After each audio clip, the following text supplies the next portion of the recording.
This doesn't make any sense. How could she join the HGF after what Law was trying to say? Oh, I made me kill a journalist. Good! I'm friends with Mandy now! God damn! Should have learned it sooner. Oh, look who came out of the bag. It's Paula again. Hey, have you seen Sassy lately? I haven't seen her since she went to Japan. Oh yeah, I think I saw her. Right in front of you. Holy shit, Sassy? It's not Sassy anymore, darling. Call me Sophie. Sophie Palmer.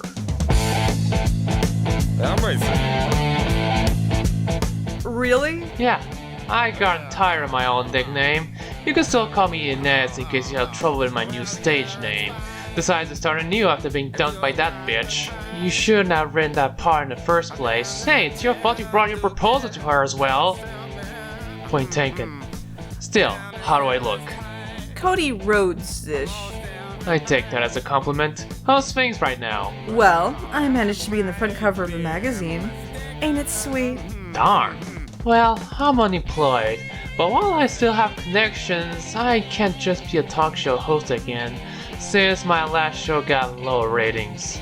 Try being an actress. This voice? No way. Not unless you fuck your way to the top. Fucking hell, Sophie, she's a lesbian! Right, big mistake quoting Lonely Lady. You know, maybe you can be a model. A nude model just like Marie. I'm sure the cisheads will appreciate that. I'll see myself out. At least it's good to see you back, Sarah. Fight me!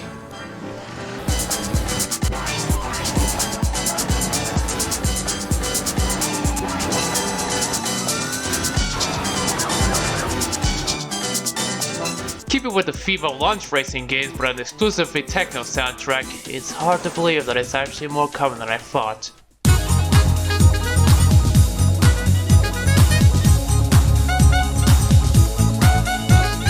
The PS2 was, and still is, a majestic piece of hardware that has a lot of amazing games in its lifetime and a few secrets and exploits still being discovered to this day. No, it does not play Fortnite. It sold over 150 million units. Sure, most bought as a cheapo DVD player, but no one could have imagined hitting that sheer number, surpassing every other console ever, and no one has been that number ever since it got discontinued. But let's be fair, its launch lineup back in 2000 was shit. I've already reviewed SSX and Dead or Alive 2 last year, and there have been some other good ones like Tekken Tag Tournament and Time Splitters, but other than those great showcases, the rest was mostly mediocre at best. You have the usual sports crap, including Namco's first MotoGP game, SSX at Home, and fucking billiards. A letdown after Ridge Racer 4, Fighter EX3, some Tactical RTS, X Squad, Wild War Racing, Orphan, Fantavision. Fuck, I don't even know half of these. I wouldn't say it was god awful. It was better than the PS5, which only had 2 exclusives, one of them being a remake for the PS3 game, and shit that you can buy on other systems as well PC. But it was really so-so. Still, like I said, there's some diamonds in the rough, so join me as I cover another classic launch title. Join me! Angel Studios, founded in 1984 by a Colombian immigrant with a love of tequila, didn't get into games development until 1993. Before that, they were mainly working on CGI for films and music videos, notably for The Lawnmower Man. Can you believe this was released a year after Terminator 2? After they tapped their feet towards video games through supporting others, they made their first solo outing with some baseball game. But after that, they made some memorable titles such as the impressive N64 port of Racing 2 and the Midtown Madness games. And then they made the game that put the studio on the map. Ken Griffey Jr.'s Slugfest. Such an amazing game, one of my all-time favorites. It's got all the major league teams, a refined hero system, and improved gameplay compared to the previous Griffey Jr.'s title. This truly is their magnum opus. They also made this. Midnight Club Street Racing. I'm just gonna stick with Midnight Club, it flows better, even if Spine agrees with me. Published by Rockstar Games, it was of course a launch title for the PS2, released a year after Midnight was disbanded, if to be believed, a month after Midtown 2, and on the same day as Angel's other launch title, Smuggler's Run. Calm the heck down! I have vivid memories of the game. I played this game as a young child at my uncle's house, and that flipping menu film stuck with me for a long time. So there's a box art, a Mazda MX-6 and a Toyota Supra racing while being chased by cops, or at least a singular cup car, is such an iconic cover that you tend to forget that the game doesn't have any real cars in it, just parts manufacturers and a few others. Midnight Club, brought to you by Dr. Pepper. Sorry for this messy ass box, I can't take out the platinum border around it, I tried. Wow, look at this basic ass menu. Not gonna lie though, it's great looking. You can either start a career or go to arcade mode, and you can already tell this game is horribly dated. But since all the races are locked, it's best to be career mode first. For presentation, even in the year 2000, there are better looking PS2 launch titles than this, Ratchet 5 for example. I don't know, there is a bit of a cartoony look with the graphics, it almost looks cel shaded. You know, like Forza 2 when played at 1080p, I'm pissed off about that review. Audio is decent, although you get really annoyed and tired of the hookman trash talking you and telling the cops are chasing you. What do you call that thing? That ain't a car, you're a loser waiting to happen. You know what, your mama teach you to drive? Huh? Very chivalrous, I'm sure. Man, you're in real trouble now. I'd rather listen to the skeletons from Daggerfall, thanks. It's hard to believe this Midnight Club title doesn't have a single hip-hop / rap song to listen to. It's all house and drum and bass depending on the city you're in. Even then, it's quite a good listen and not as tiring despite the limited number of them, 6 in New York and 5 in London.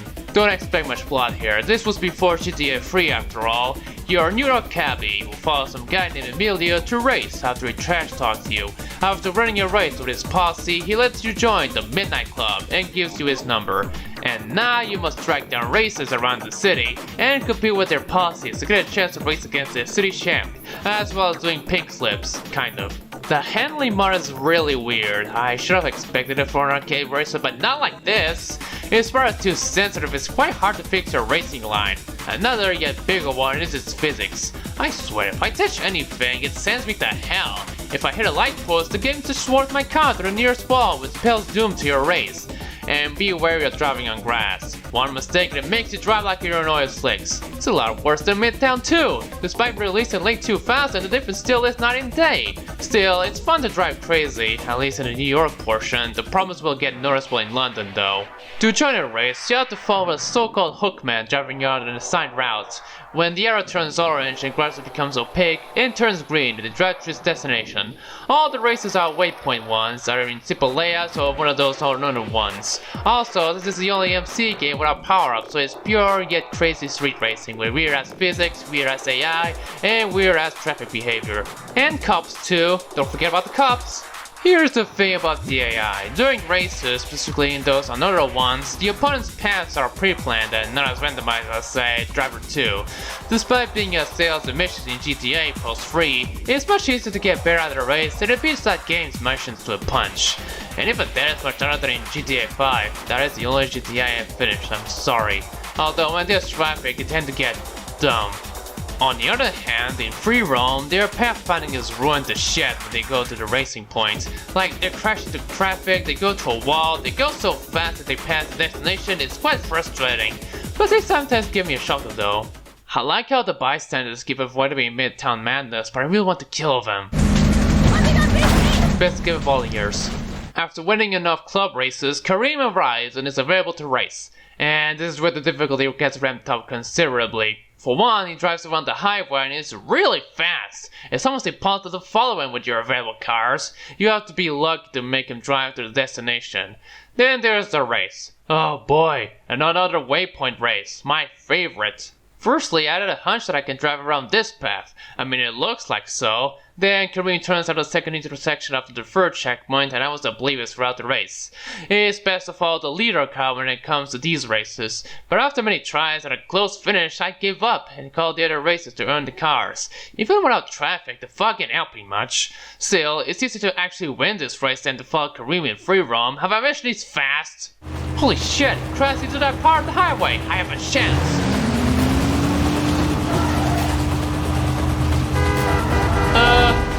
Guys, I think Kareem soft-locked the game. Speaking of earning cars, you do so by phoning a hookman to race one-on-one and win. And for some reason they're under a time limit, great. As for customization, just the color, babe. Just the colors. Well, that car didn't work like last time, switching to J450 pickup, and holy crap, I actually managed to win this. Huh? Wasn't there supposed to be an option to go to London?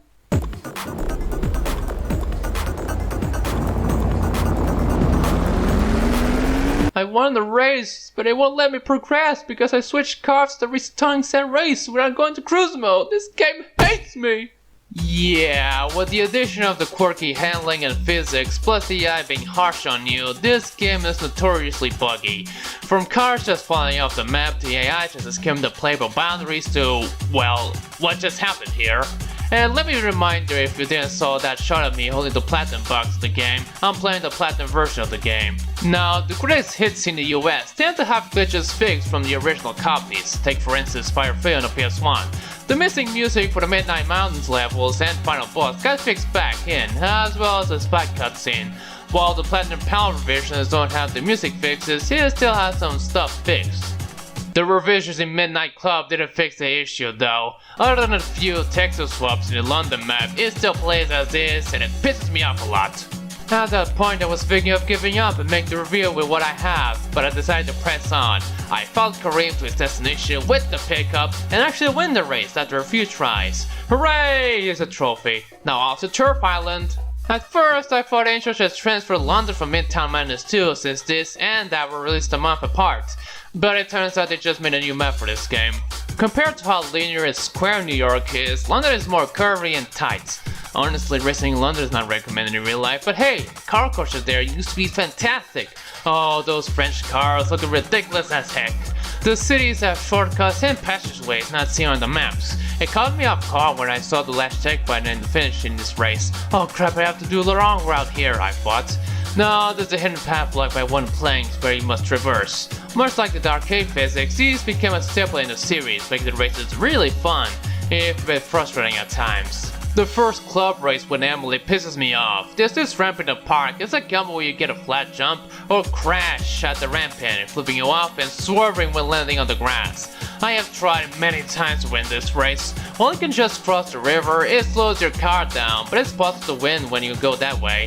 Plus, while on cruise mode, you can find a few purple markers hidden in buildings or on top of them. Driving or staying on them will unlock rides that you can use in arcade mode like the Kuruma cars. I got off easily in London. There are a few races that irritated me, like the second Lucas race, where the green car is speeding up and it's impossible to get them until they reach the finish and miss it. Congrats, mate. And the pink slip races, or whatever they are actually much easier than the club races if you explore the city as well, which doesn't take long. After winning races and earning cars, it's time to face off Darren, London's champ. And much like Kareem, he likes to drive around the perimeter. I managed to catch up to him and shit! Thankfully, I did it in a few tries. It wasn't as much of a gauntlet as the first Emily race. That goddamn ramp, seriously. You earn this car until then you must win the race against the world champion, who never shows their face until someone wins a race against them. So of course Darren refuses to use Singular Bay. This is Turf Island after all. Oh, I'm glad that the race was easy peasy, even if the masked driver is good at straights, and the first segment is awfully placed for someone who cuts corners. Regardless, I won the career mode, and it turns out she's a woman. Well, now you've made a political angel. After that, she gives the keys to her car, and that other car that controls like shit. All that's left to do is arcade mode, where you can unlock other cars, like the traffic and cup ones, as well as doing capture the flag stuff, but, well... Hold the Raven, nevermore. I gotta be honest with you, I didn't like the game, but at least it's not a secret car like Here Comes the Pain, so I'm safe. I really wanted to like it, but the driving just doesn't do it for me, cause with the weird physics, bullshit via dumb AI, and the bugs. Basically an underwhelming first entry, much like most series. Sure, it has its fans, but you're better off playing any of the sequels. Nevertheless, Midnight Club sold over 3 million copies as of late 2003, and Rockstar was impressed by how Angel Studios handled it. So impressed, they bought the studio, and renamed them Rockstar San Diego. Oh shit, call dice! And so, the Midnight Club became a franchise, spawning a GBA port next year, the only MC title to be released on PC in 2003, the popular third game in 2005 and its remix and PSP port, and not GTA 5 in 2008. Then they largely abandoned the series to focus more on some cowboy games. I'm sure they sold poorly. Still, much like the Fast and the Furious, they left a legacy that inspired many racing franchises to implement street racing and free roaming into their portfolios, such as Need for Speed and even Forza. Without it, I don't know what would happen if these didn't exist, but at least I would never hear the Eastsiders in my life. This house. The fact that my sister Sharon is renting it gives me pity. We haven't met since 1997. That was when I started living with my late girlfriend, Annie. Is Sharon homophobic? Transphobic as well. Most of my whole family is bigoted. It's not helping that they're... What is it? I used to be one of Jehovah's Witnesses. Shit. I hate my family. It saddens me that they're part of a cult. Life was so hard when I was disfellowshipped. I was bullied, mocked for my sexuality. I just want to forget it.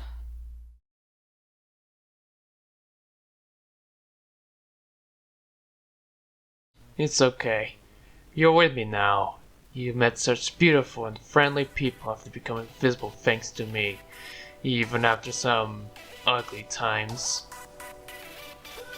Thanks, Sophie. Thanks for everything.